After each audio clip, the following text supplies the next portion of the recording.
Hey, welcome to Tuesday Night Bible Study. My live was just kind of going in and out, so I decided to finish it on here. So we'll be coming from Ephesians 6:10 through 18. We're going to be speaking about spiritual warfare. So God had placed on my spirit today about spiritual warfare. And a lot of times we don't know why things happen the way they do, but they do. For example, God has assigned certain angels, certain people to be in our paths, to remind us of Him, to give us favor, to remind us that we're not alone.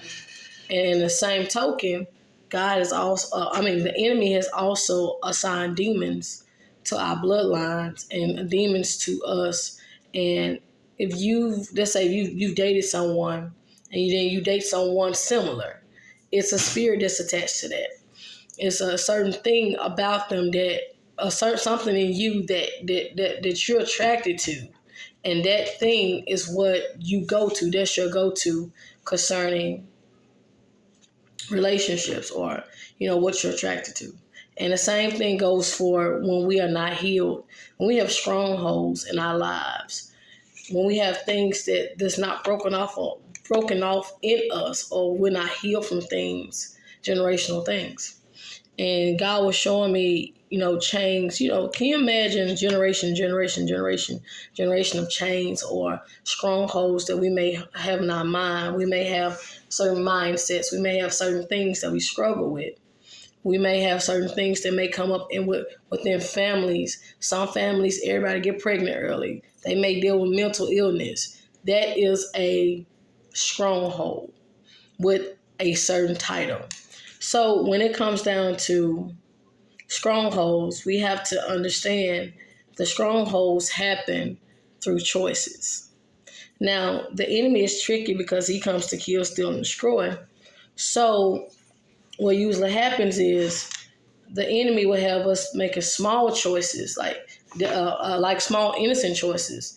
And these small innocent choices, they become habits. And habits come automatic. And once it's automatic, it's our identity. It's who we are. We think that's who we are. That's where we get the personalities. This is who I am. No, that's who you became. That's what plagued you. That's the thing that you attach yourself to you to become who you are now. That's not who you really are.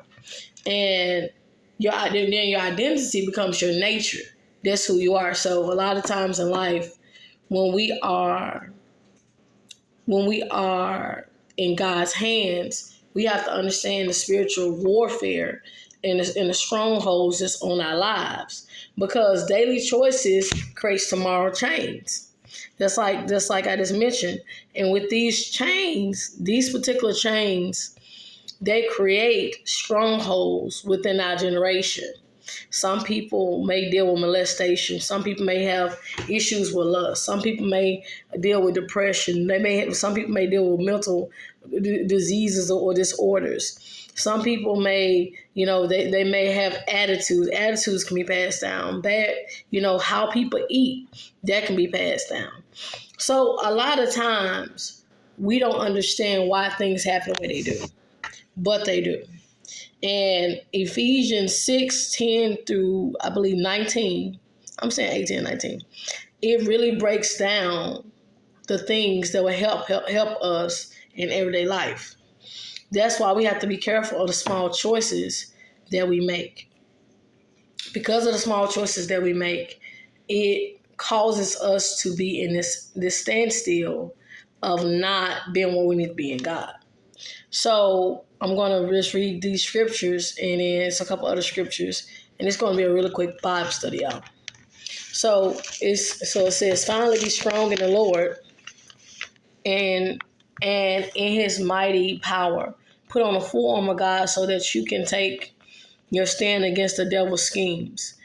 And for our struggle is not against flesh and blood, but against the rulers, against the authorities, against the powers of this dark world, and against the spiritual forces of evil in the heavenly realms. Therefore, put on the full armor of God so that when the